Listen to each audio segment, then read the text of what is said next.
87 से पहले 84 में इवन बीजेपी की सिर्फ 2 सीटें थी, है ना। 87 के बाद उनको 85 सीट्स मिली। स्टार्ट हुआ बीच शाह बानो केस के साथ। शाह बानो केस में जो हिंदू पक्ष था उनको थोड़ा दुखदायक लफ्ज उनके दब गए। तो राजीव गांधी के जो पॉलिटिकल एडवाइजर्स थे उन्होंने कहा कि आप कुछ हिंदुओं के लिए कीजिए। फिर थिएटर में सज्जन साहब थे एक्टर, उनका एक तेरसा विला था मलाड में। यहाँ पे पापा जी ने बरसात की स्क्रिप्ट कंप्लीट की। एमएच ब्लैक में स्वागत है आपका। ये जो नई सीरीज़ हम लोग शुरुआत कर रहे हैं ये बहुत ही डिफरेंट एक सीरीज़ कोशिश है हमारी, बिकॉज फिल्म मेकिंग में एक्टर से तो सभी कनेक्ट होते हैं, उनके बारे में सबको सब पता होता है कि पता करने की कोशिश करते हैं, लेकिन जब बात आती है टेक्नीशियंस की, फिल्म मेकिंग के अंदर बहुत सारे डिपार्टमेंट्स होते हैं और बहुत लोगों का टैलेंट जुड़ा होता है, सब कंट्रीब्यूट करते हैं अपने अपने लेवल पे। तो ये जो सीरीज़ है ये पूरी तरह टेक्नीशियंस जो हैं उनको ध्यान में रख के हम लोग अलग अलग टेक्नीशियंस का इंटरव्यू ले रहे हैं। हम लोगों ने इस सीरीज़ में 10 टॉप नॉच जो अपने भारतीय फिल्म उद्योग के जो टेक्नीशियंस हैं उनको लिया है इसके अंदर। और आज दिन भी बहुत अच्छा है। आज रामलला का प्राण प्रतिष्ठा हो चुका है इनफैक्ट, और हमारा सौभाग्य है जो हमारे साथ आज है उनका डायरेक्ट, मैं बोलूँगा डायरेक्ट कनेक्शन है रामलला के साथ, राम जी के साथ, ठीक है ना। यहाँ पे बहुत सारी फैमिलीज़ हैं जो फिल्मों में कंट्रीब्यूट करती है अपने अपने लेवल पे, लेकिन ये फैमिली हमेशा से एक अलग, बहुत ही अलग रही है। उसके बहुत सारे कारण हैं जो हम सब डिस्कस करेंगे। और हर भारतीय जो हिंदुस्तानी है उनके साथ कहीं ना कहीं इस फैमिली का डायरेक्ट कनेक्शन है, उनका हक है इन पे, ऐसा मैं मानता हूँ। क्योंकि जो आपने एक रामायण जो सीरीज़ बचपन की यादें हैं सबकी, हम सबकी, और जिन लोगों ने, जो बच्चे आज के यंगस्टर हैं वो भी इस लॉकडाउन में उन्होंने देखा, और वो जो सीरीज़ है उसके निर्माता निर्देशक परम पूजनीय रामानंद सागर जी, उनके सुपुत्र प्रेम सागर जी हैं हमारे साथ। ये भी पूरी तरह उस रामायण के प्रोसेस में अपनी पूरी कंट्रीब्यूशन इनका है। ये अपने आप में एक बहुत ही अच्छे टेक्निकल इनका पूरा रहा है। He is a writer, director, producer and a very very good cameraman.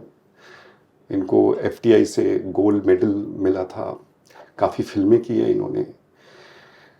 तो हम लोग शुरुआत करते हैं सर। आज हमारा सौभाग्य है कि आज इस दिन में आपके साथ में बैठा हूँ।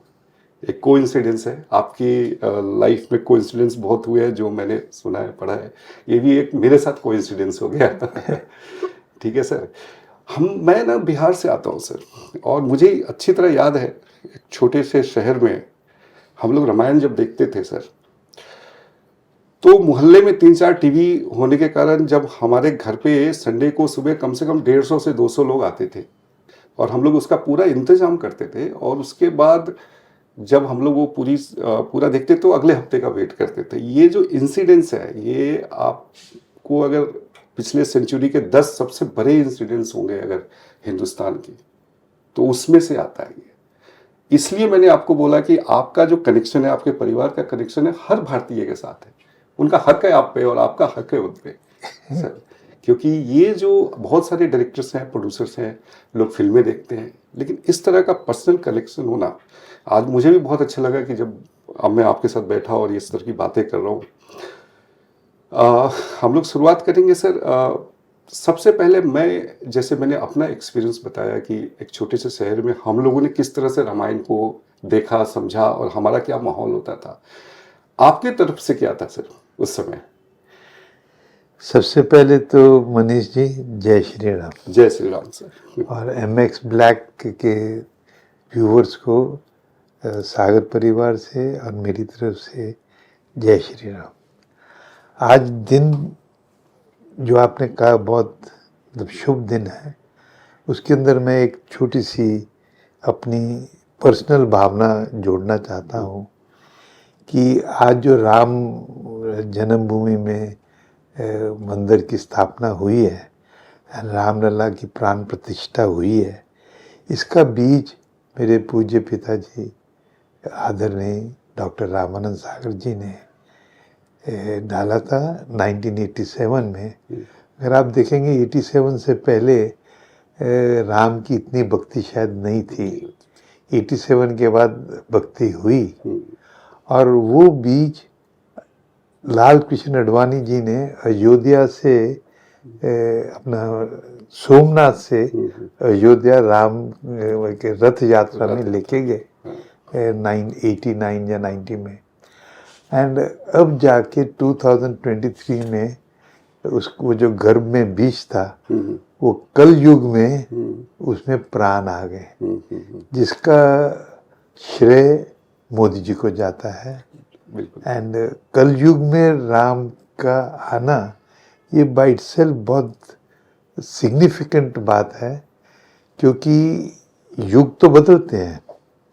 राम का शायद 7,000 साल पहले होगा जैसे अंदाजा है।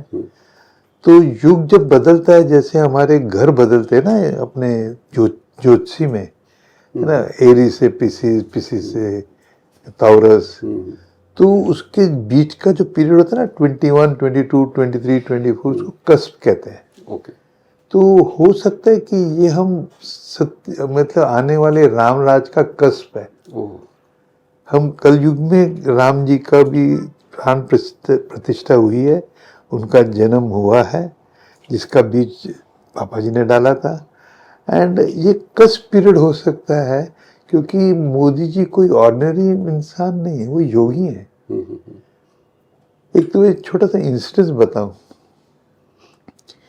जैसे आज भागवत जी हैं, वैसे 2002-2003 में सुदर्शन जी थे, आरएसएस के प्रचारक थे, he was the top man. तो घर पे आते थे, घर पे पापा जी के साथ बना उनका संबंध था। They would discuss and things like that, क्या करना चाहिए, सनातन धर्म क्या है एंड ऑल दैट।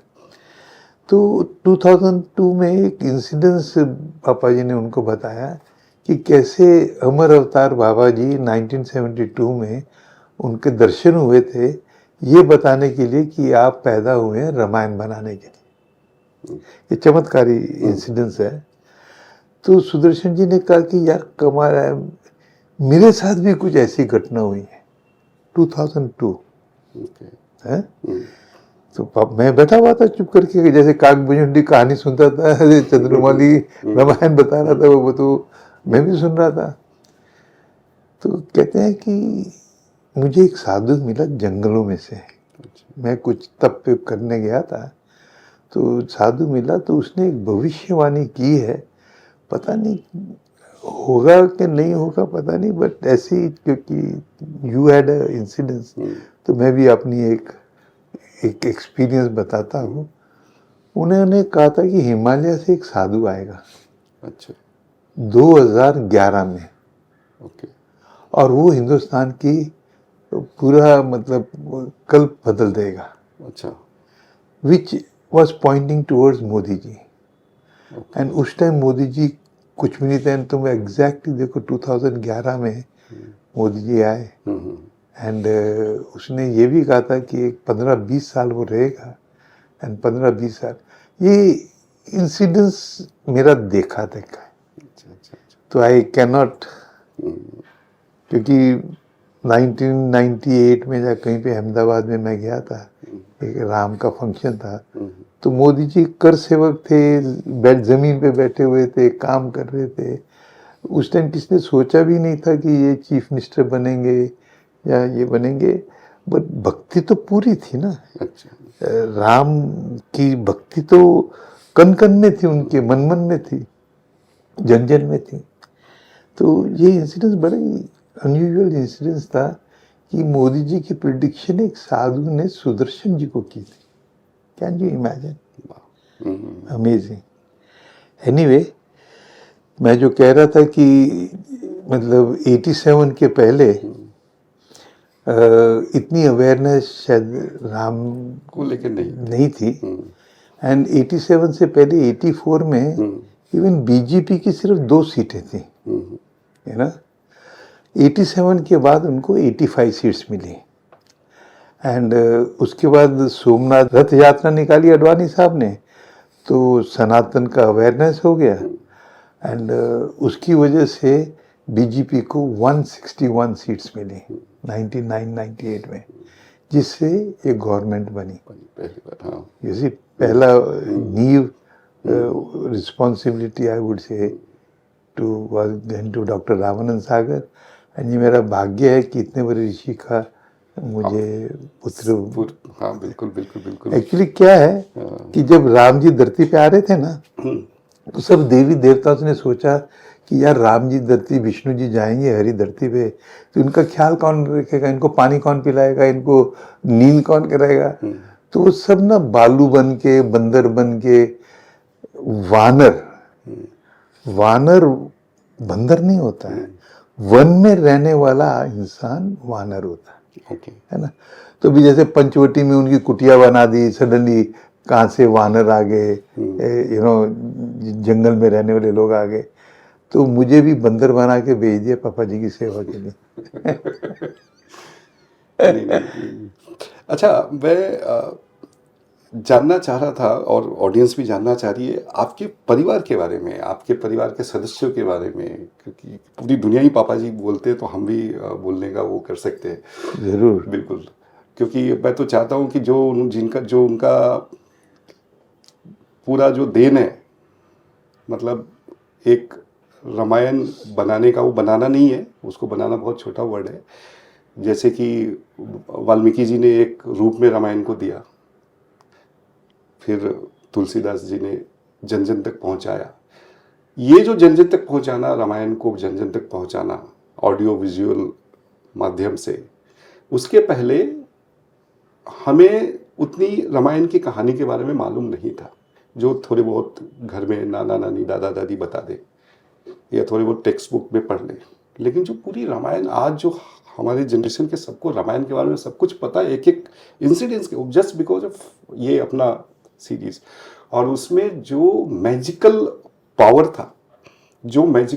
था उस रामायण में, that is the single Ramayan. उसके बाद तो कभी कुछ ऐसा हुआ ही नहीं।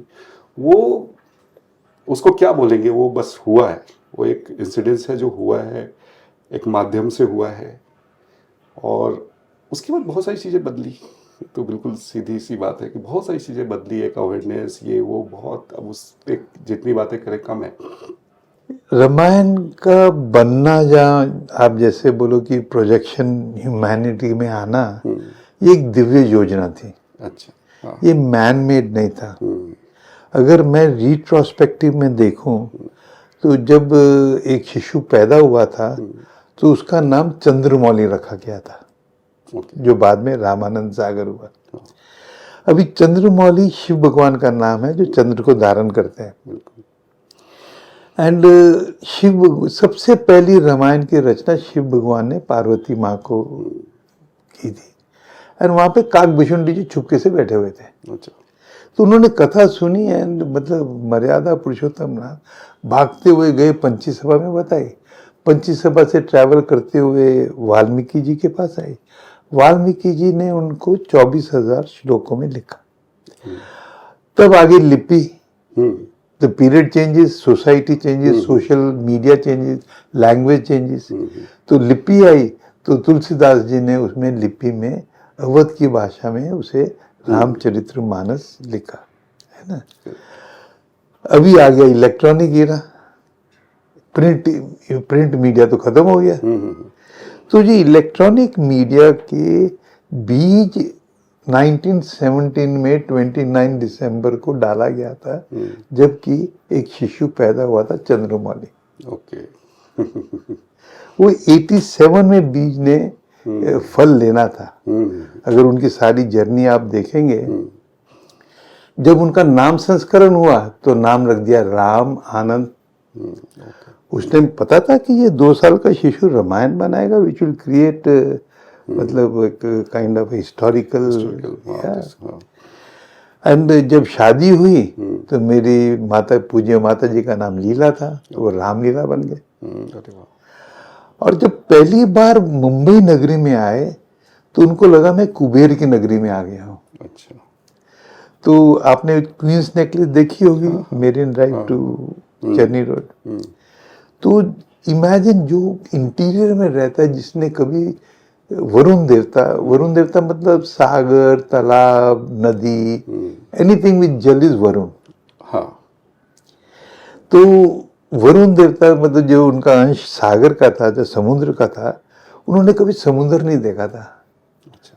तो इमेजिन जो कश्मीर में रह रहा हो, जिसने समुद्र ना देखा हो, पहली बार वो इतना विशाल सागर देखे कि वो तो पागल हो जाए ना कि पानी पानी धरती में इतना उसने तालाब देखा है, नदी देखी है, बर्फ देखी है, पर सागर नहीं देखा है। तो चर्नी रोड से उतर के वो चर्नी रोड की क्वीन नेकलेस की मेन रोड पे खड़े हो गए एंड ही वाज शॉक्ड कि इतना जल होता है धरती में, इसको सागर कहते हैं। एंड उन्होंने हाथ जोड़े और वरुण देवता को नमस्कार किया और कहा कि मुझे ये कुबेर नगरी में पनाह दे दो। एंड एक टाइडल वेव आई। मुझे यार 75 ईयर्स हो गए बॉम्बे में, मैंने तो आज तक ऐसा दृश्य नहीं देखा। पूरी चौपाटी की बेलपुरी स्टॉल्स को क्रॉस करती हुई, मुफ्ता स्टूडियो क्रॉस करती हुई मेन रोड तक आ गई और उनके चरणों में गोल गोल गूं ओम ओम करती हुई उन्होंने कहा आई बीन एक्सेप्टेड, सागर दे। तो उन्होंने कहा आज से मेरा नाम सागर होगा। ओह अच्छा अच्छा अच्छा। So he became Ram Anand Sagar.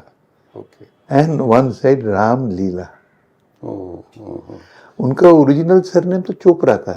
Okay. And क्षत्रिय थे कश्मीर से। एंड कभी कभी नान की जो शादी हुई थी ईशा देवी से, वो बेदी थी। तो पापा जी रामानंद बेदी के नाम से लिखते थे, रामानंद कश्मीरी, रामानंद चोपड़ा। ये इंसिडेंस के बाद उन्होंने अपना नाम Ramanand Sagar as a pen name रख दिया। एक दिन मनीष ऐसे ही होता है ना, पुत्र की वो चिकित्सा। मैंने पूछा बाबा जी आपने अपना नाम सागर क्यों रखा? हमारा सरनेम तो चोपड़ा है, यू नो, तो लेट अस गो वंश वाइज ना, वाई सागर। उन्होंने जो जवाब दिया ना, that was something which hit me like a sledge hammer. कहा कि प्रेम, मेरा उनका कुछ आत्मिक रिलेशनशिप था बचपन से। मेरे को अपने दिल की, he had an iron curtain, अपना दिल की बात नहीं बताते थे, उनके दुख, उनके प्रॉब्लम्स मेरे साथ रात को 12-1 बजे तक डिस्कस करते थे। और मैं रात को आके उनको नोट्स करता था। एंड 3-4 साल मैंने उनकी हर रात की जो लिखा, उसी के बेस के ऊपर जो किताब है एपिक लाइफ, है ना। तो this is full of incidences जो मुझे रात को कह, ये तो कमाल है कि मेरी जो धर्मपत्नी थी नीलम जी, उन्होंने मुझे डाइवोर्स नहीं किया। यू नो, कि रात को 12 बजे आता है, 1 घंटा लिखाई करता है अपने पिता का।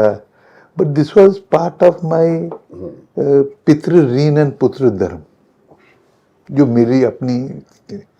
तो मैंने पूछा बाबू जी आपने सागर नाम क्यों रखा?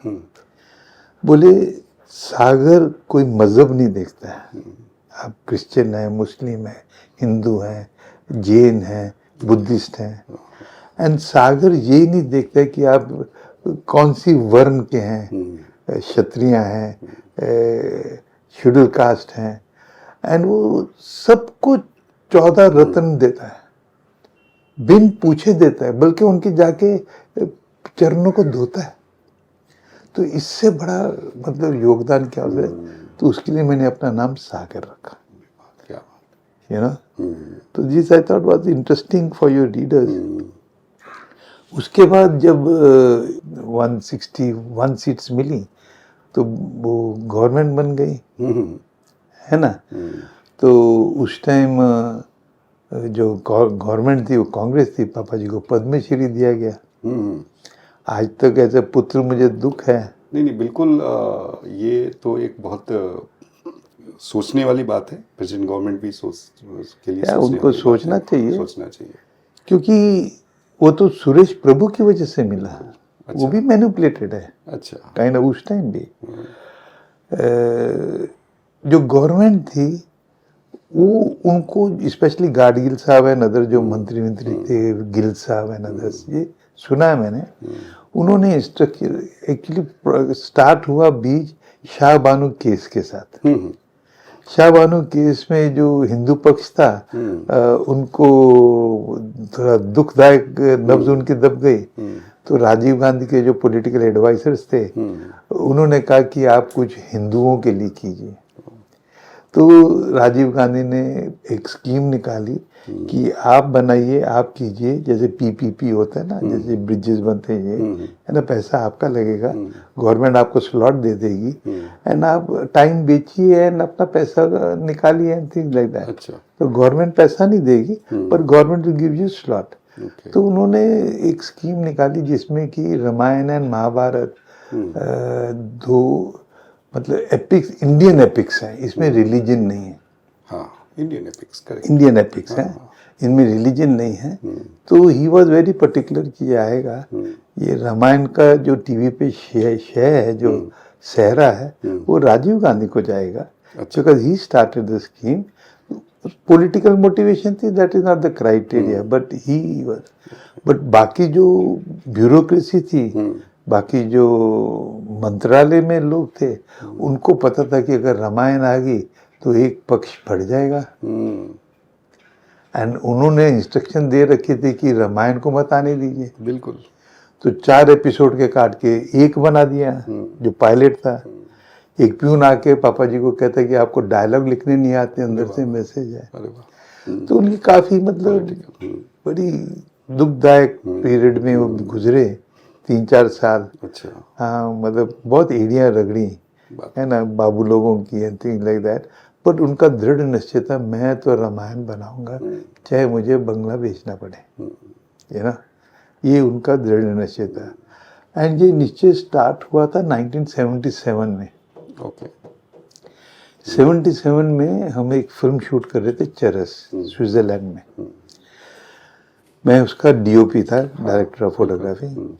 आपने शायद देखी होगी, धर्मेंद्र हेमा मालिनी की आजा तेरी याद है। तो शूटिंग के बाद हम आल्प्स में थे, स्विट्जरलैंड के पहाड़ों में। तो ड्राइव करके एक कैफे ढूंढा फ्रेंच साइड में, एक छोटा सा पिंड था, डेब्लेक है। अच्छा। द फ्रांस वाली साइड के जो आल्प्स है, उधर बैठे कि मतलब थोड़ा सा आराम करते, चाय पीते, बन मस्का खाते हैं काइंड ऑफ। तो एक फ्रेंच मैन एक बहुत बड़ा संदूक होता ना, जैसे एक टेबल लेके भैयों पे हमारे सामने रखा, उसने उसका दरवाजा खोला, बटन दबाया, उसमें फिल्म शुरू हो गई। एंड हमारे तो होश गुम हो गए। अच्छा। है ना, जिसे कहते हैं ना होश रुबा, है ना। तो हम पीछे गए, यार ये प्रोजेक्टर कहाँ है, ये चलता कैसे है। इमेजिन अगर कलर टीवी ना देखा जाए, टीवी ना देखा हो तो what is your situation. It is जादू, है ना, तलिश में होश रुबा, जैसे वो जादू जो होश गुम कर दे। तो हमने फ्रेंचमैन को बुलाया, ये क्या है? बोले इसको कलर टीवी कहते हैं। बोले इसकी वायर कहाँ है, ये प्रोजेक्ट कहता है। कहते नहीं, ये हवा से आता है। उसी वक्त प्रेरणा थी, उसी लिए पैदा हुए थे, जो मैंने आपको बताया, उनका नाम भी वैसा था। उन्होंने डिसाइड किया कि मैं सिनेमा छोड़ रहा हूँ। Imagine he was a movie Mughal. Jubilee मतलब 6 in a row, घूंघट, जिंदगी, आरज़ू, आंखें, गीत, ललकार, चरस, आई मीन ऑफिसेज पूरे हिंदुस्तान में डिस्ट्रीब्यूशन के, लंदन में डिस्ट्रीब्यूशन। उस लेवल के हाइट पे एक आदमी कहता मैं बड़ा पर्दा छोड़ रहा हूँ, छोटे पर्दे में आ रहा हूँ। कुछ करना था और ये बहुत जरूरी था। नहीं, बिकॉज दिस वाज अ दिव्य योजना व्हिच वाज प्लान्ड है, क्योंकि इसके बिना भारत ही अलग होता। Absolutely. अगर ये नहीं बनता तो। करेक्ट। नहीं, वो तो एंड देन ही मुझे उन्होंने एक ब्रीफ केस दिया बॉम्बे आके और बोला दुनिया भर में जाओ, ये दोस्त हैं, ये हिंदुजाज हैं, ये वोराज हैं, एंड सब उनके बहुत करीब के क्लोज फ्रेंड्स थे, because he was at a different level. Yes. तो मैं शेर की तरह 35 साल का जवान गाड़ी में बीओसी में बैठा एंड फट करके लंदन पहुंच गया।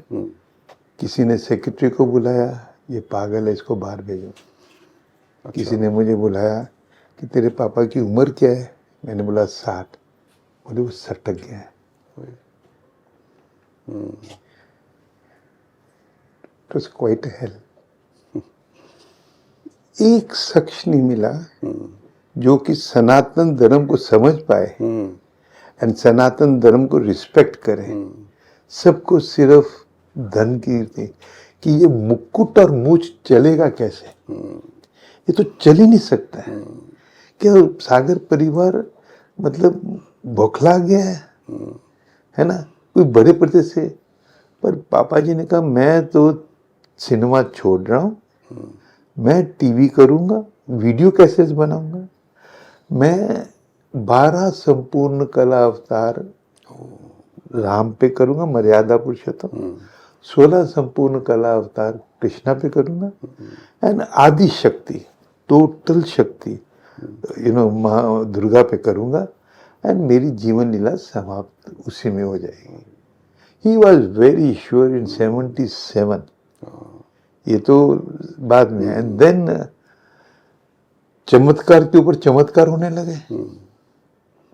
हम लोग सब टेरेस पे पापा जी कबूतरों को दाना खिलाते थे सुबह सुबह, सागर विला जू में, जेवीपीडी। सामने धर्मेंद्र का, अजय देवगन, हेमा जी, अमिताभ का कोना टच करता है हमारे बगले में, तो दाना खिलाते थे। तो उनको ऋषियों के नाम देते थे, ये वशिष्ठ है, ये विश्वामित्र है, तो दाना खिलाते थे, है ना। तो वॉचमैन भागता हुआ आया, सर भाग आइए, जल्दी से आइए, गेट पे आइए। अरे क्या, अरे आप सर, उनको खींच के ले गया। सागर विला के मेन गेट पे एक सफेद गैया थी, गाय माता थी, जिसने एक बछड़ा दिया था। अच्छा अच्छा। This is shocking. मैंने जिंदगी में ऐसा इंसिडेंस ना सुना है ना देखा है। लगा कि जैसे कि कामधेनु सागर विला में आई है पापा जी को आशीर्वाद देने। सब भाभियां, सब भाई, हम सब एक साथ रहते थे। सब कोई बाथरूम में था, कोई ब्रश कर रहा था, सब गैया को साफ किया, गुड़ खिलाया, ये किया। तो वन मिरेकल। फिर 72 में, I am telling you why Ramayan. 72 में मैं डीओपी था ललकार का, मेरी पहली फिल्म थी। बड़े एक्टर्स थे, धर्मेंद्र, राजेंद्र कुमार, तो बिग फिल्म, दारा सिंह, है ना। तो हम गुवाहाटी चले गए। शंकरलाल गोयंका है, बहुत बड़े आदमी है शिलोंग में। उनके जो सब थिएटर्स वीटर्स, केल्विन थिएटर्स वगैरह सब उनके हैं। तो हमारे डिस्ट्रीब्यूटर थे, बोले शिलोंग आए हो तो ज़रूर गुवाहाटी अपना कामाख्या का दर्शन करके जाओ। पापा जी ने बोला ज़रूर करेंगे, वो तो देवी भक्त है ना। कामाख्या की दर्शन करके आए, तो बाहर आए तो मुझे पीछे से किसी ने ऐसे देखा, तो एक छोटी सी कन्या थी, बड़ी दिव्य थी, ऐसी रोशनी थी उसकी, ऐसी ऐसी कमाल की चमत्कारी आंखें थी। तो कहती कि उधर एक बाबा है जो आपको मिलना चाहता है। अच्छा। वो पेड़ के नीचे। तो पापा जी 2 कदम आगे थे, मैं 2 कदम आगे गया। मैंने पापा जी को कि ऐसे ऐसे, किधर है? देखा तो पीछे नहीं थी। उस टाइम तो नॉर्मल लगा, इतने इधर उधर चली गई होगी। हम बाबा के पास गए, उसने, बाबा ने कुछ बोला ही नहीं, जैसे मौन व्रत होता है। पापा जी ने नमस्कार किया, मस्तक झुकाया, कहा कि कोई सेवा, कोई कृपा, कोई आशीर्वाद, कुछ बोले नहीं। 5 मिनट के बाद पापा जी ने बोला आज्ञा, तो कुछ हम चले गए। It look like a very normal kind of an incidence. फिर हम, ये 72 की बात है, अबाउट 80-81 में हम एक छोटी सी फिल्म कोहिनूर कर रहे थे पुनीत इसार के साथ। उसको फर्स्ट ब्रेक दे रहे थे। अच्छा। तो बहुत तूफान आ गया हरिद्वार में, सब लड़कियां वड़कियां नहीं कमर। तो तूफान आ गया, तो एक जिन know what to do, Ganga मैया साथ में थी, इतनी ठंड हो गई एंड सब गीले हो गए। तो पापा जी गंगा मैया के किनारे गए, गंगा को माँ मानते थे। अच्छा। एंड नीचे देखा तो एक साधु की कुटिया थी, उधर एक अग्नि जल रही थी। तो एक असिस्टेंट था, योगी नाम था शायद, उसको बुलाया, ये साधु महाराज को बोलो हमारे पास स्त्रियां हैं, हमारे पास सब ये एक्टर्स हैं, सब हैं, ठंड है, हमको थोड़ी देर के लिए पना दे, बरसात निकल जाएगी तो हम निकल जाएंगे। तो योगी गया नीचे एंड उनको नमस्कार किया विद टोटल रिस्पेक्ट एंड कहा कि ऐसे ऐसे है, फिल्म मेकर है, और ऐसे फंस गए। कहते फिल्म मेकर है और ऐसे चाहता है। उसने तो जरूर उठा लिया जैसे हम सिनेमा में देखते हैं, तेरे को भस्म कर दूंगा, भाग इधर से।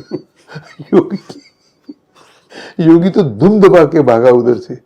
एंड जैसे क्योंकि गंगा ना कुछ 15-20 फुट नीचे बैंक से, तो जैसे ऊपर चढ़ रहा था तो पीछे से आवाज आई, उसका नाम क्या है? फिल्म वाले का। बोले रामानंद सागर। उसकी तो पलटी हो गई वो तांत्रिक साधु की। मैं अभी भी उसकी कब्र में जाता हूँ, अभी भी मैं उसको नमस्कार करता हूँ। इवन नाउ हाँ है उधर, अभी भी is very much there. And it was very shocking. अरे रामानंद, रामानंद मेरे इधर है, मेरी कुटिया में रामानंद है जैसे शबरी। पागल हो गया। अरे अरे उनको बुलाओ, उनको आदर से रखो, ये करो वो करो। हम लोग भी हैरान, ये चेंज क्या है क्या नहीं। पापा जी आए तो ऐसे उनको दिखे, तू रामानंद है, तू रामानंद है। कमाल। अपनी दिन की भिक्षा जो थी फल ले आया, आप खाओ आप खाओ। पापा ने बोला यार हम सबको सर्दी, कहते सर्दी लग रही है। बाहर भागा कुटिया से, कुछ पत्ते वित्ते उसने तोड़े, ऐसे ऐसे करके गर्म। यू वोंट बिलीव हमारे पसीने निकल आए एक कप से। ये तो एक्सपीरियंस है, नॉट देख सुनी सुने। तो बड़ा ऐसे देखता रहे। पापा तू रामानंद है, तो वेरी ने सब किया, अच्छा हुआ, एवरीथिंग। आज्ञा मांगी, कहते इधर तुझे पता है ही is the one who reveal कि 1972 में तू गुवाहाटी गया था, तेरे को एक साधु ने दर्शन दिए थे, वो अमर अवतार बाबा जी थे। एंड इसलिए दिए थे कि क्योंकि तेरे में एक दिव्य काम करना है, रामायण बनानी है। सो दिस वाज अ दिव्य योजना। उसके अलावा एक बड़ा कमाल का इंसिडेंस है 1925 when he was 25 years old, 1942 का। 17 में बर्थ था, 42 में पापा जी को टीबी हो गया। क्लैपर बॉयज से स्टार्ट किया, दिन रात काम करना, रात को साबुन बेचना, ट्रक साफ करना, प्यून की नौकरी करनी। एंड एक साइड में फजल क्या फजल एक डिग्री होती है पर्शियन की, उसमें उनको गोल्ड मेडल मिला था लाहौर यूनिवर्सिटी से, तो उसकी पढ़ाई करनी। ऊपर से 2 बच्चे थे, उनका दूध, तो ट्रक साफ करना, प्यून की नौकरी करनी, क्लर्क की नौकरी करनी, क्लैपर बॉय बनना। तो 24 आवर्स अल्टीमेटली शरीर है, तो उनको टीबी हो गई। एक दिन ये वॉमिटेड ब्लड। टीबी मतलब बहुत, TB was a sure death, one way street थी। तो जो मेरे दादा थे उनको एक अभी एक सैनिटोरियम खुला था टंगमर्ग में, आज भी है, मेरे पास फोटो भी है उनकी। तो उधर रख दिया, तो उधर हर रोज सिर्फ यही होता था कि कल किसका टर्न है, तो लॉटरी निकलती थी, आज ये जाएगा, आज ये जाएगा। तो उधर उन्होंने एक अपनी डायरी लिखनी शुरू की मौत के बिस्तर से। एंड उसको एक बहुत जैसे रीडर डाइजेस्ट इम्प्रिंट होता है ना, अदब मुशरिक एक लिटरेरी पेपर था लाहौर से। ये सब मोन्टो, फैज अहमद फैज, अपना राजेंद्र सिंह बेदी, कृष्ण चंद्र, ये सब उसको पढ़ते थे। तो जो एडिटर था उसने देखा कि एक आदमी मर रहा है एंड बता रहा है कि जीना कैसे। तो he started printing it as a unknown man daily column. That column became super hit, जिसकी वजह से लिटरेरी सर्कल में पापा जी का बहुत नाम हो गया and he was accepted as a writer. उस टाइम मेरे जो दादा थे लाला दीनानाथ जी, वो एक हमारा कुल पुरोहित था, वो तांत्रिक था, नित्यानंद फ्रॉम जम्मू, आज भी है उनका आश्रम। बड़ा चमत्कारी था, क्या चाहिए, आड़ू चाहिए तो ऐसे निकाल के देता था उसमें कुछ विद्याएं थी, कुछ उसने सिद्धि प्राप्त की हुई थी मोस्ट प्रोबेबली। तो मेरे दादा ने पूछा कि ये जिएगा कि मरेगा, एंड कब है, क्या है, मैं क्या करूं। एक पिता का तो होता है ना। तो उसने सब देखा पापा जी को एंड कहा कि तेरा जन्म असल गुरुकुल में हुआ था, घर ऐसा था, उधर एक चूल्हा था, एक दाई थी जिसके ऊपर एक काला तिल था। उसने ऐसे डिस्क्राइब किया जैसे कि he has visited on the day पापा जी वाज बॉर्न। तो बड़ा ही कमाल का मतलब तांत्रिक ज्योतिषी था। तो उसने कहा ये तो मर ही नहीं सकता है, इसने तो आगे जाके रामायण बनानी है। तभी बोला 42 में। 42 में। एंड पापा जी को सिनेमा का कुछ था ही नहीं ना। जर्नलिस्ट थे, छोटी कहानियां लिखते थे, रेडियो प्ले लिखते थे ऑल इंडिया रेडियो के लिए। तो Ramayan was not just like that, it was a दिव्य योजना। एंड पापा जी का बर्थ उसी के लिए हुआ। सब कुछ। क्योंकि देखो जो सनातन धर्म है ना मनीष जी, लोग उसको गलत इंटरप्रेट करते हैं, उनको समझ नहीं आता, उनको लगता है ये रिलीजन है। ये रिलीजन नहीं है, it's a way of living. Sanatan means for ever, for everybody, not made by God. Even Vishnu भी चेंज हो जाता है, ब्रह्मा भी चेंज होता है। अगर साइकिल में देखें, सनातन नहीं चेंज होता। Sanatan is before Hari, before Vishnu. Sanatan just existed. Sanatan is kind of जिसको कहते हैं साक्षी भाव। साक्षी भाव होता है विटनेस लिविंग। मैं करता होते हुए भी धरता होता हूँ, धरता होते हुए भी करता होता हूँ। मैं रामानंद सागर हूँ, मैं देख रहा हूँ वो रामानंद सागर, उसको घमंड आ गया है, क्या कर रहा है, वो रामानंद सागर है, वो देखता है अच्छा मेरे को वो रामानंद सागर देख रहा है, you know, which he also put in that sequence with Vashishtha, जब गुरु उसको शिक्षा देता है राम भगवान का। अभी राम भगवान को कौन शिक्षा देगा, तो मतलब उन्होंने सीक्वेंस दिया। तो पापा जी ने जब टीबी हुई थी, ही रियलाइज कि मुझे साक्षी भाव का मोड ऑफ लाइफ लिखना चाहिए। नॉर्मल भी रहूँगा, काम भी करूँगा, अपने आप को बाहर से भी देखूंगा विटनेस के तौर पे, एंड सब्जेक्टिव भी रहूँगा, मेरा पेरेंट, मेरी परिवार, मेरा सब, you know. So his whole life was sakshi bhav. क्योंकि रामायण बनानी है तो स्टोरीज लिखनी शुरू की, जर्नलिस्ट बने, फिर फिल्में लिखी, फ्लॉप हुई, हिट हुई, सुपर हिट हुई। बिकॉज फॉर्मूला क्या है कि 650 मिलियन व्यूअरशिप लाने का। Correct. According to BBC, first time जब रामायण चली थी 650 मिलियन वर्ल्ड रिकॉर्ड। एंड जब कोरोना के बाद चली तो 79 million as against 20 million of Game of Throne, इसका 19 मिलियन जो उसका रिकॉर्ड था। तो ये इतनी व्यूअरशिप ह्यूमन वर्क से नहीं हो सकती। इतनी व्यूअरशिप कोई नॉर्मल इंसान नहीं कर सकता है, इवन जीनियस नहीं कर सकता है, unless there is some planning up जो आपको करवा रही है, आपको सिखा रही है। बरसात में आप कितने साल के थे सर? बरसात की भी बहुत कमाल की कहानी है। स्टोरी, स्क्रीन प्ले, डायलॉग, बरसात जब आता है। पापा जी जब हम लाहौर में थे तो सबको लगता था कि ये जो ब्लडी लाइन डालेंगे लाहौर हिंदुस्तान में आ जाएगा। अच्छा, है ना। तो वो इंग्लिश मैन था जिसने वो लाइन कही थी, कभी हिंदुस्तान आया ही नहीं था, है ना। तो पेपर पे उसने हिंदुस्तान पाकिस्तान कर दिया था, जिसमें 35 लाख लोग मारे गए। तो वो 15 अगस्त को था, बट अगस्त से पहले समवेयर इन जून जुलाई, पापा जी जर्नलिस्ट थे, तो उनको खबर लग गई थी कि लाहौर पाकिस्तान में जाएगा। तो ही डिसाइडेड अगर मैं यहाँ से दिल्ली जाऊंगा तो दिल्ली जाते हुए तो ट्रेन को सबको काट देते हैं एंड कोई जिंदा जाता ही नहीं है, लाशें पहुँचती हैं। तो ही डिसाइडेड कि मैं फैमिली को लेके कश्मीर चले जाता। अच्छा। क्योंकि कश्मीर में मेरे दादा रहते थे एंड कश्मीर में हमारी फैमिली 1830 से सेटल थी. Okay. Lala Shankar Das was नगर सेठ in गुलाब सिंह टाइम, है ना. My great great great grandfather, अच्छा. है ना.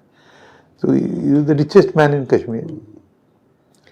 तो he thought he'll go to Kashmir and that was a very wise decision. रात को हम बच्चों को उठाया 12-1 बजे, जो भी निक्कर विक्कर थी पहना के हमको बिठाया. हम ये सब जो जिहादी होते हैं उनके साथ बैठ के हम Kashmiri I must have been about 5-6 years old, but मुझे सब याद है.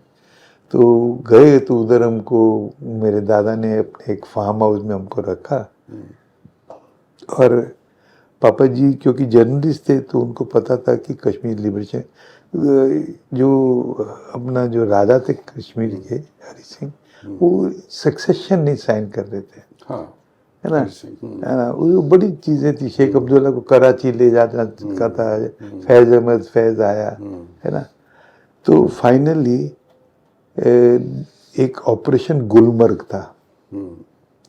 ऑपरेशन गुलमर्ग था कि हम कश्मीर को टोटली कट ऑफ करके पाकिस्तान में ले जाएंगे. तो ये जिहादियों को it was suppose to be completed by 23 October 1947. Okay. है ना. पर वो जब आए तो बीच में बारामुल्ला आता है. Baramulla was a very rich town. तो उधर वो मतलब लूटने में इसमें लग गए तो वो डेट लाइन आगे चले गई. They reach Srinagar around 26th night. Okay. And पापा जी को पता चला तो रात को हमको उठा के हमको एयरपोर्ट ले गए. तो एयरपोर्ट पे एक टूटी हुई दीवार थी, हम इस तरफ छुपे हुए थे और भी कुछ रिफ्यूजीज थे. एंड उस तरफ गोलियां चल रही थी अबाउट 500 yards अवे. तो उधर एक मिलिट्री का आदमी था, most probably his name was Somdev Bhatt और समथिंग. तो उसने क्या किया, दिवाली का टाइम था ना अक्टूबर का, तो उसने पटाखे लगा दिए. ओके. तो जो जिहादीज थे उनको खट खट खट आवाज सुनाई दे. तो उनको लगे कि इधर हिंदुस्तानी मिलिट्री है, पहले इनकी बंदूकें खत्म हो जाए तो हम अटैक करें. उतने में सक्सेशन साइन हुई. उतने में सुबह 6 बजे बिजू पटनायक ने फर्स्ट डेकोटा लेके एयरपोर्ट पे, कच्चे एयरपोर्ट पे उतरा. तो हम लोग सब एज रिफ्यूजीज भागे टुवर्ड्स. एंड मेरी मम्मी गर्भवती थी उस टाइम. एंड पापा जी कुछ चूड़ियाँ वीड़ियाँ लेके, कुछ 2-2 निकरे पहन के, कुछ छुपा के, you know what it is as a refugee. तो सब प्लेन की तरफ भाग रहे. पापा जी के कंधे, उस सर पे इतना बड़ा एक संदूक था, वो जो किले लगे होते ना. एंड उधर एंड डेकोटा का दरवाजा थोड़ा ऊपर होता है, तो सबको पुश किया जा रहा था. तो वो उनका स्ट्रिक्ट था कि सामान नहीं जाएगा, पैसेंजर्स जाएंगे, सामान के बदले एक लाइफ हम सेव करेंगे. That was the first mission, first aeroplane to land in Kashmir, जिसमें पापा जी और मैं. एंड पापा जी ने अपना सूटकेस अंदर डाला तो उसने कहा कि गेट आउट, शर्म नहीं आती, क्या लालच है, पैसे लेके जा रही हो क्या, एक आदमी जाएगा. मेरी नानी वाज जटनी, जिसे तेरे को मालूम नहीं है एक ही कमाता है, हम भूखे हैं, हमने 4 दिन से खाना नहीं खाया मेरे बच्चे. उन्होंने पापा जी को उठा के अंदर फेंक दिया एंड हमको भी अंदर फेंक दिया एंड आप भी अंदर आ गए. एंड उतने में दरवाज़ा बंद हुआ, उतने में अटैक हुआ, जैसे सिनेमा में क्लाइमेक्स होता है ना, exactly like that. And plane took off गोलियों के बीच में फ्रॉम श्रीनगर टू दिल्ली. अच्छा. And Biju Patnaik was the pilot. Same Biju Patnaik. Yes, same Biju Patnaik. अरे. एंड उसने आके पापा जी को डांटा, तेरे को शर्म नहीं आती, इतना लालची आदमी, ये सूटकेस लेके जा रहा है, तू क्या मतलब ह्यूमन है कि क्या. जोर से टांग मारी, सूटकेस खुल गया. अच्छा. अंदर से सब मैन्युस्क्रिप्ट्स निकली. ओह, स्क्रिप्ट्स. अरे. एक साइड में पापा जी रो रहे थे, एक साइड में बिजू पटनायक. बोला तू कौन है. Then he realise he is the one, because he was a literature man. इन्होंने मौत के बिस्तर से लिखी थी. So he recognised that you are Ramanand, you see. So बड़ी माफ़ी मांगी, गले विले मिले. बोले ये क्या है. बोले यही तो मेरी दौलत है. इसमें मेरी एक नावल है और इंसान मर गया, जो पार्टीशन पे बेस्ड है, इनकम्प्लीट है. और इसमें एक मेरी स्क्रिप्ट है सिनेमा की. जिसका नाम है बरसात। क्या बात है। एंड बोले इसमें खास क्या है? हाँ, बोले भरत मुनि के हिसाब से 9 रस होते हैं, हाँ। विराग, दुख होना, जलन होनी, जेलेसी, हेट्रेड, सैक्रिफाइस। इस स्क्रिप्ट में पूरे 9 रस हैं। Oh, it's a very rare script. अच्छा अच्छा। तो बरसात की स्क्रिप्ट वहां से आई। ओह, तो इधर पृथ्वीराज जी ने पापा जी को पना दिया। एंड पृथ्वी थिएटर्स में सज्जन साहब थे एक्टर। उनका एक तेरसा विला था मलाड में, ऑर्लैम चर्च के सामने। उसके एटिक, इतना 6 फुट बाय 6 फुट का कमरा होगा, यहाँ पे पापा जी ने बरसात की स्क्रिप्ट कंप्लीट की। एंड राज कपूर चलता हुआ जंगलों में से आया सुनने के लिए, क्योंकि उसकी 2 फिल्में थी। पहले तो उसने अंदाज बनाई which was the super hit Dilip साहब के साथ। फिर उसने एंड आग बनाई जो फ्लॉप हो गई। बट उसके अंदर ये था कि यार राज कपूर नरगिस की जोड़ी बहुत सुपर हिट होने वाली है ना। तो अपने पिताजी पृथ्वीराज जी पापा जी से पूछता कि यार ऐसा, कहते एक ही आदमी है जो इस तरह की तेरे को कहानी दे सकते, उसका नाम रामानंद सागर है, पर वो जंगल में एक एक्टिंग में रहते तेरे को उतर जाना। एंड उसी में से आर के स्टूडियो बना, उसी में से आर के का लोगो बना। तो पापा जी और राज कपूर का जो संबंध था वो बड़ा अलग दैट था। Was first film. That was his first super hit. Super hit, मतलब सुपर हिट एक चीज चलती आ रही है बिगनिंग से। यू कांट इमेजिन बरसात में जो भी कनेक्टेड था, शंकर जयकिशन की फर्स्ट फिल्म, हसरत जयपुरी, शैलेंद्र, जिसने भी बरसात में अपना मतलब योगदान दिया, ही बिकम सुपरस्टार। नहीं यार, की स्टूडियो जो है उसी की देन है, बरसात की देन है। एब्सोल्युटली। और लव स्टोरी, मतलब मैंने आरजू देखी है, ये सब लव स्टोरी में बहुत अच्छी मतलब बहुत ही अच्छी मतलब एक अलग ही होता है। एक तो ट्रैवलिंग का उनको शौक, हर फिल्म देखो एक ट्रैवलिंग से चालू होती है, कोई जा रहा है ऐसे करके। पापा जी का एक फॉर्मूला था सिनेमा में। हाँ, कभी कभी मेरे से डिस्कस करते थे। अच्छा। इस कम प्रेम में ऐसा सोच रहा हूँ, ऐसा कर रहा हूँ। तो ऐसी बातों में अभी जैसे मनमोहन देसाई थे, एक फॉर्मूला है, 3 भाई हैं, गुम हो जाएंगे, उसी को कट पेस्ट करके वो बनाता था। पापा जी ने अपनी कोई भी सब्जेक्ट रिपीट नहीं किया। एक स्पाई फिल्म बनाई, फिर वॉर फिल्म बनाई, फिर कॉस्ट्यूम ड्रामा, एक था राजा एक था रानी बनाई, फिर ड्रग स्मगलिंग पे बनाई, फिर नौका डुबी पे बनाई घूंगर।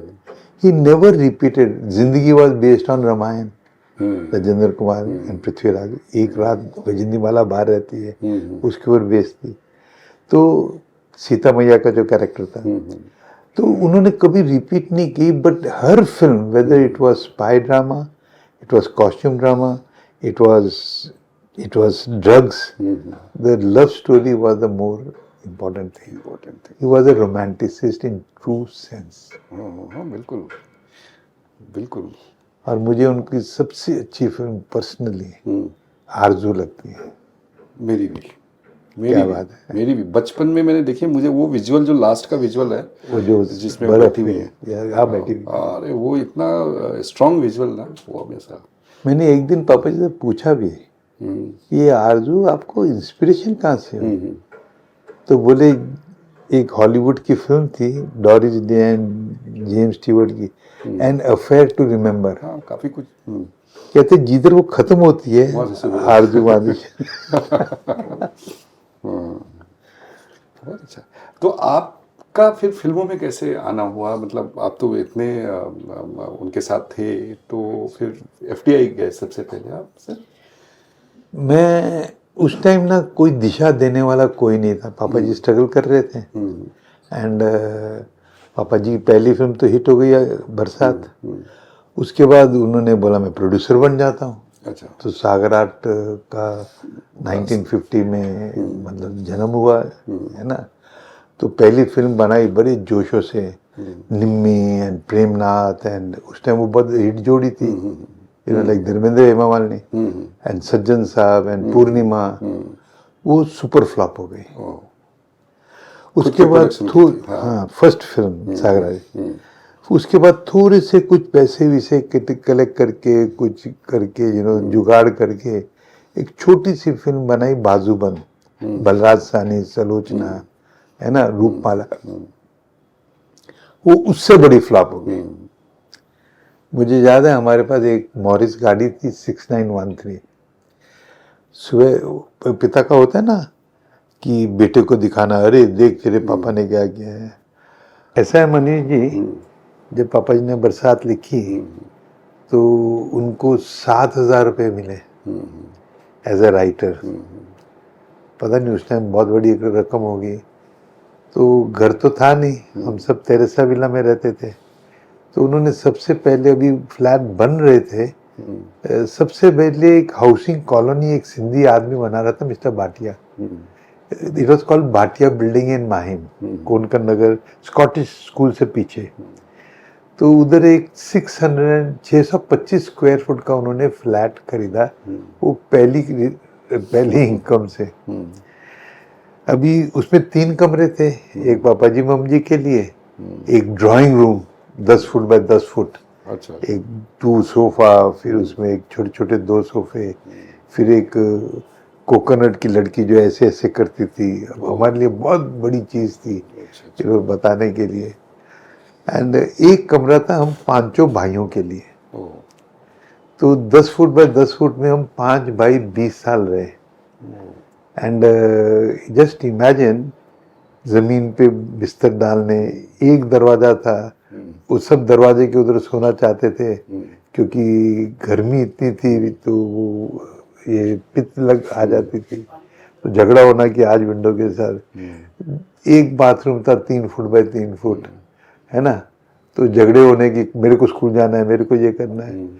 तो 20 साल हम, तो क्योंकि जिस पहली फिल्म जब बनाई मेहमान, और उसके बाद जब बाजूबंद बनाई, सुबह मुझे उन्होंने, एक होता ना पिता कि बेटे को मैं अपना काम दिखाऊंगा, तो मुझे सुबह उन्होंने बिस्तर से उठाया, सब सो रहे थे, प्रेम चल, लगा बोले चल। तो पापा बोल रहे, तो पापा ही तो सुपरमैन ना, है ना। तो हमारी गाड़ी थी एक छोटी सी बेबी मॉरिस 6913। तो गाड़ी में बिठाया, खुद ड्राइव किया एंड रॉयल ओपेरा हाउस ले आए। अच्छा, Bajuband was released in Royal Opera House, 12 बजे का शो। यानी felt very proud, I am taking my son there. तो टिकट की जो विंडो थी, हम उधर खड़े हैं, हम वेट कर रहे हैं, एंड वेट करते हुए 5 मिनट, 10 मिनट, आधा घंटा, प्रोजेक्शन शुरू हो गई, 1 घंटा। कैन यू इमेजिन, एक टिकट फर्स्ट शो मैंने भी की, एक ticket. I have not heard something like that with any filmmaker, but he had great patience. कोई ये नहीं, कोई लकीर नहीं, कुछ नहीं, नहीं, he believed in destiny, and that put us on the streets. उसके बाद शाम का खाना कहाँ से आएगा, ये भी प्रॉब्लम था। तो हम लोग क्या करते थे, एक फ्रूट दुकान थी, उधर से खरबूजे के बीज वो दे देता था। तो उसको रात को टेरेस पे सुखाना, सुबह वो बीज छिलने एंड बीज बना के उसको देने, तो हमको 4 आने दिन के मिलते थे। फिर ये रद्दी वाले हमको रद्दियाँ दे जाते थे न्यूज़पेपर, तो उसको काट के उसके लिफाफे बनाने। उस पीरियड में actually that was the golden period of the family. अच्छा, तो आप पूछ रहे ना कि ये परिवार ऐसा क्यों रहा, is because of that period. उस पीरियड की जो ग्लू थी, जो गोंद थी, जो एक्सपीरियंस था, मुझे तो लगता है हर जीव को, हर बच्चे को इस तरह के पीरियड से जाना ही चाहिए। इट क्रशेस हिम, उसका ईगो खत्म होता है, पैसों की वैल्यू रियलाइज होती है। अभी जैसे हमारे पास स्कूल की फीस के पैसे नहीं होते थे, मैं किंग सर्कल ब्रिज के नीचे, स्टेशन के नीचे एक आइस फ्रूट वाला था, उसके 2 आइस फ्रूट के डब्बे लेके जाता था लंच टाइम पे, एंड स्कूल के बाहर आइस फ्रूट बेचता था। तो 1 रुपए की बेची तो 4 आने मुझे मिलते थे, उससे मैं स्कूल की फीस भरता था। फिर हमने क्या करना, कोला बड़ा महंगा था, हम्म, तो एक सिगड़ी थी, छोटा सा किचन था, मम्मी ने रोटी बनानी, हम पांचों भाइयों ने, यानी एक बहन थी, ऐसे बैठ के देखना। तो जैसे मम्मी ऊपर रोटी पकाती थी, किसी ने एक गाजर चोरी की हुई, सिगड़ी के नीचे एक दरवाजा होता है ना, उसमें डाल देनी, ताकि ऊपर कोला ये करे, नीचे की अग्नि से गाजर बने, मूली बने, वेस्ट ना हो। रोटी के बाद मम्मी अगले सुबह की नाश्ते की रोटी बना देती थी, जो हमको स्कूल में नमक डाल के रोल करके दी जाती थी। एंड जो कोला बच जाता था, उसको उस टाइम हमारे पास एक सिगड़ी थी, एक आयरन थी कोले वाली, उसमें कोला डाल के आयरन को बंद करना पड़ता था। तो हम वो कोला वेस्ट करने की बजाय उसको उसमें डाल देते, तब तक कोला खत्म हो जाता था। उसकी राख बाथरूम में ले जाते थे, ताकि सुबह नहाने का साबुन का पैसा बचे। So that was a struggle period. And हम 20 साल भाटिया बिल्डिंग में रहे, and that was the best period, जिसने कि फैमिली को वैल्यूज दिखाई। एक रोटी ना मिलने, शाम को मिलेगी कि नहीं, मतलब अन्नपूर्णा देवी को नमस्कार। मैं आज भी मेरी थाली में मैं एक चावल का दाना नहीं छोड़ूंगा, कुछ हो जाए। सीखने वाली बात है। नहीं, ये सबसे बड़ी शिक्षा हमको उन दिनों में मिली, है ना। तो स्ट्रगल पीरियड करते करते पापा जी ने संग दिल, छिनछिना के बुबला बू, कुछ फिल्में लिखी, है ना। मैंने मैक्सिमम फिल्म दिलीप कुमार के साथ लिखी। संग दिल थी, फिर एक अपना जो हमने होम मिनिस्टर थे आजाद साहब, है ना, तो उन्होंने एक स्कीम निकाली जिसकी हिंदुस्तान के जो राइटर्स हैं उनको पूरा इंडिया फ्री घुमाया जाए। अच्छा, ताकि वो देख के आए कि भारत है क्या, एंड अपनी किताबों में, अपनी रचना में लिखें, तो दैट विल क्रिएट अवेयरनेस। जब तक मैं ओरिया नहीं गया, मुझे पता नहीं ओरिया क्या है, जब तक मैं वाराणसी नहीं गया। तो उन्होंने पापा जी को लिखा कि आपको 1 महीने का टूर है, फ्री है, आपको सिलेक्ट किया गया है ना। तो प्रॉब्लम हो गया। पापा जी ने कहा मैं जा ही नहीं सकता हूँ, मैं मतलब मेरे बच्चे रोटी कहाँ से खाएंगे, मतलब 1 महीना बीतेगा कैसे, मैं कैसे रहूँगा। दैट वाज ऑल पेड, है ना। तो सारी फैमिली, उस टाइम पापा जी एक ओजा बोर्ड होता है, जिसमें ABCD लिखी होती है, 1 2 3 4 लिखा होता है। तो आप एक मोमबत्ती जला के आप कुछ ही अच्छी आत्मा को बुला सकते हैं, तो आपके प्रॉब्लम्स रिजॉल्व कर देती है। अच्छा। तो पापा जी ने ओजा बोर्ड खोला, उस संकट मोचन हनुमान जी को याद किया, एंड जो भी जीव आया उस बोर्ड में, उससे पूछे कि मैं जाऊं, बोले यस, बोले मेरे पास पैसे नहीं, बोले गो, बोले मैं कैसे रहूंगा, बोले गो, बोले मेरे परिवार का क्या होगा, बोले गो। उस आत्मा ने एक ही रट पकड़ी, आप जाओ। अच्छा। अब सब बच्चे बैठे हुए थे, मम्मी भी बैठी हुई थी। तो एक बच्चे ने अपनी बुगनी तोड़ी, उसमें से थोड़े से पैसे लिए कि पापा आप रख लो।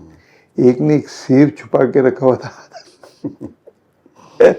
वो ले आए, पापा आप रास्ते में ये खा लेना। मम्मी जी ने कुछ पैसे वैसे, कुछ आटे की, उसमें कुछ 200-300 रुपए थे, आप ये रख लो, पर आप जाओ। एंड पापा जी परेशान थे, मैं जाऊंगा तो आप लोग रहेंगे कैसे, अगले दिन का खाना कहाँ से आएगा, बोले आएगा, आप जाओ। तो बड़े मुश्किल से पापा जी को उस ट्रेन में बिठाया। वो ट्रेन हिंदुस्तान में करते करते उसका लास्ट स्टॉप था मद्रास, जो आज का चेन्नई है। तो जैसे पापा जी उतरे, तो उधर एक सफेद धोती, सफेद कुर्ता, सफेद अंग वस्त्र में एक आदमी घूम रहा था कि रामानंद सागर कौन है, रामानंद सागर कौन है। तो सब राइटर्स थे, सब कलाकार थे, सब स्ट्रगलर्स थे। तो किसी ने बोला कि वो रामानंद सागर है, तो उसका यू रामानंद सागर, बोले हाँ, बोले कम विथ मी। तो पापा जी ने बोला ठीक है, actually they were supposed to go to Bharatiya Vidya भवन। तो अभी आया है, स्पेशली नहीं आया, मेरे को स्पेशली भेजा गया है, गाड़ी में बिठाया। जब डेस्टिनेशन पहुंचे तो बॉस की कैबिन में चले गए। He was mister SS Vasan, Gemini. The boss of Gemini. उनकी लेबोरेटरीज थी, उनका स्टूडियो था, उसकी ब्यूगल बजती थी तो फिल्म हिट होती थी। And he personally came to receive papa ji because he had read this thing, and that is where papa ji ने अपना मार्क बनाया। जो जेमिनी के लिए पहली फिल्म बनाई, that was a coup. Okay. Dilip Kumar and Dev Anand को पहली बार लेके आए, इंसानियत। जी। तो जेमिनी में उन्होंने सुपर हिट्स बनाए। अच्छा। इंसानियत, घूंघट, जिंदगी, पैगाम, बहुत बहुत सुपर हिट्स। एंड हमेशा वासन साहब को अपना गुरु मानते थे। अच्छा। कि उन्होंने मुझे फिल्म मेकिंग सिखाई। एंड वाकई वासन साहब ने उनको फिल्म मेकिंग का जो ज्ञान होता है ना, मास मीडिया कैसे, वो भी शायद रामायण के लिए ही होगा, कनेक्शन देखा जाए तो। क्योंकि मुझे याद है जब आरजू बनी तो वासन साहब ने पापा जी उनको बॉस बुलाते थे। अच्छा। Yes boss. ओके। तो उन्होंने कहा कि यार मुझे आरजू बनानी है तमिल में। पापा जी ने बोला बॉस आपको पूछने की क्या जरूरत है, इमीडिएटली प्रिंट भेजा, मुझे कोई पैसे नहीं चाहिए, this is yours, you do what you want. 2 दिन के बाद प्रिंट वापस आ गया एंड वासन साहब का फोन आ गया कि I can not make this film. That effect, that emotion, that. बोली क्यों? बोले मैं वो स्नो कहाँ लाऊंगा, मैं वो एक्टर कहाँ लाऊंगा, वो डायलॉग मेरे से तो नहीं बनेगी। Gemini, height of, you know. So this was he had a very different life, he had a very struggle period. So we went through a lot of, so that made the family one. Okay. उसके लिए इतना, वो भी calculation Ramayan के लिए किया गया था बिकॉज उनको सपोर्ट सिस्टम चाहिए था। किसी को कैमरामैन बना दिया, किसको डायरेक्टर बना दिया, किसको राइटर बना दिया, किसको प्रोडक्शन इंचार्ज बना दिया। तो the team was being collected for Ramayan, no. अच्छा, एक बहुत ही चैलेंजिंग है, अभी आदि पुरुष आई थी और लोग कनेक्ट नहीं कर पाए, जबकि इतना विजुअल इफेक्ट में उन्होंने बहुत कुछ किया था। लेकिन रामायण की बात आती है, वो जो वीएफएक्स वगैरह है आज भी दिमाग पे वो असर है। वो तीर का जाना वहीं से चालू हुआ था, उसके बाद फिर लोगों ने सबने कॉपी की, उसकी अलग अलग तरीके से कॉपी की। तो ये जो रामायण बनाने को सोचना और फिर वीएफएक्स का चैलेंज था इतना बड़ा, तो वो एक मतलब वो कैसे आप लोगों ने कैसे, मतलब वो एक हैरानी वाली बात है कि इतना मेरे गुरु थे स्पेशल इफेक्ट्स में, रविकांत नागाज। अच्छा अच्छा। वो इंचार्ज थे, मैं उनके साथ असिस्टेंट था उस टाइम। अच्छा अच्छा। बट मैं बेसिकली स्पेशल इफेक्ट्स आदमी था, क्योंकि विक्रम बेताल मैंने बनाई थी। Direction, making, everything. एंड एक दिन में एक एपिसोड होता था एंड 80,000 का बजट था पर एपिसोड। 1 लाख अग्रवाल साहब देते थे, 20,000 घर के खर्चे के लिए जाते थे। ऐसे अभी 80,000 में 23 minutes banana, you can imagine. तो एक दिन में एक एपिसोड बनता था एंड सारा एपिसोड सागर विला में शूट होता था। Okay. Whether it is Mahakal मंदिर और समथिंग। जैसे एक बार हमको अंडर वाटर सीन्स चाहिए था, उसका बजट था 75 रुपीज। 75 रुपीज में अंडर वाटर। तो एक फिश टैंक लिया एंड एक लड़का रखा, फिश टैंक 40 रुपये का किराए का लिया। एक लड़का रखा 10 रुपये का जो बबल करता था। गैरेज में कुछ शंख विंक रखे एंड वो जल परी आती है, एक बाम्बू रखा एंड उसको ग्रीन करके मैट किया एंड पीछे से मच्छियाँ जा रही हैं, ये उतर रहा है नीचे, लोग बोलते हैं क्या शॉट लिया। अरे 75। एक बार यू वोंट बिलीव मनीष, हम हीरो हीरोइन को 500 रुपये देते थे। तो एक सीक्वेंस था कि एक नाग और नागिन वो हिरन बने हुए हैं एंड जंगल में घूम रहे हैं। तो हमको एक हिरन का बच्चा चाहिए था। तो हिरन का बच्चा जब प्रोडक्शन वाला आया तो बोले साहब 2,500 मांग रहा है। अच्छा। वो चाहे 1 घंटे का काम है ना, बिकॉज हिरन आर डिफिकल्ट टू गेट। हमने कहा इसको 2,500 देंगे तो वो जो हीरो है हीरोइन है उसको हम क्या करेंगे, बजट कहाँ जाएगा। फाइनली कुछ नहीं हुआ, हमने एक बकरी का बच्चा लिया। अच्छा। उसको पेंट किया हिरन का बिंदु लगाए, सींग लगाए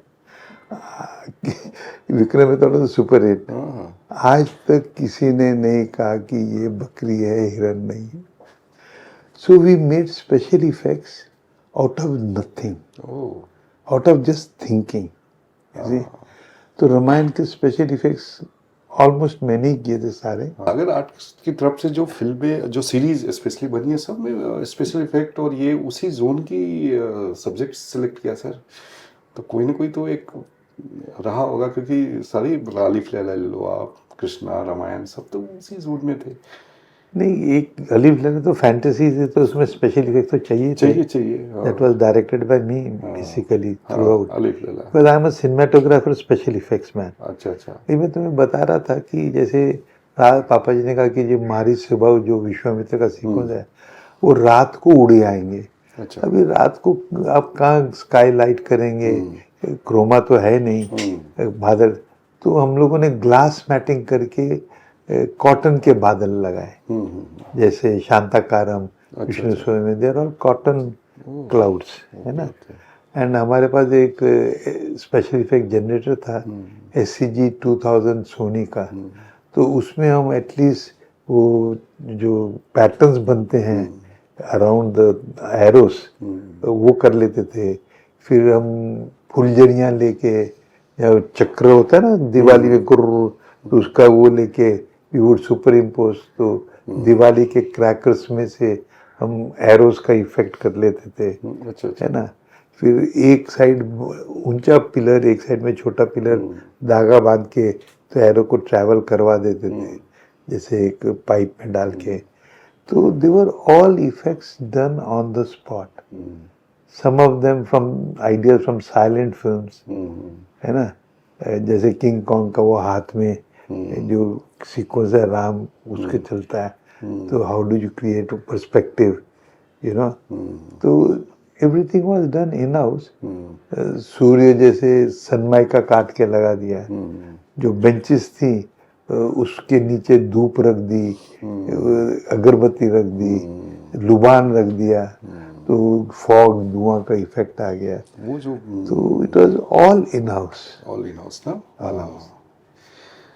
तो आप लोगों के दिल में जो सीरीज है, जो फैमिली है, जो सारी यादें हैं, तो मुझे लग रहा है कि आप लोगों को बहुत अच्छा लगा होगा आज इतनी सारी बातें सुन के। एक लास्ट कंक्लूड मैं करता हूँ सर कि ये जो आज जो रामलला का जो प्राण प्रतिष्ठा हुआ है, आप इसको कैसे देखते हैं, आज के दिन को कैसे देखते हैं आज?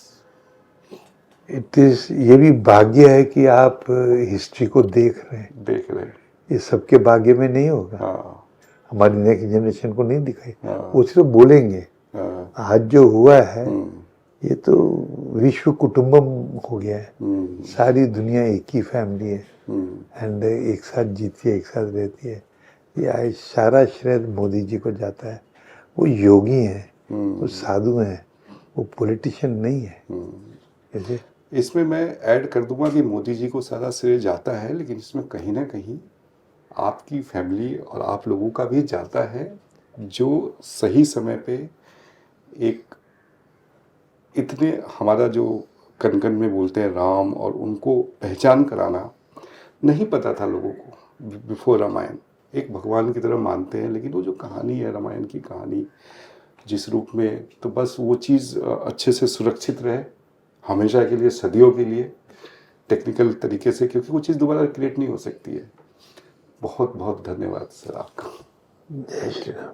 जय श्री राम। जय श्री राम मनीष जी, एंड जय श्री राम MS ब्लैक के दर्शकों को।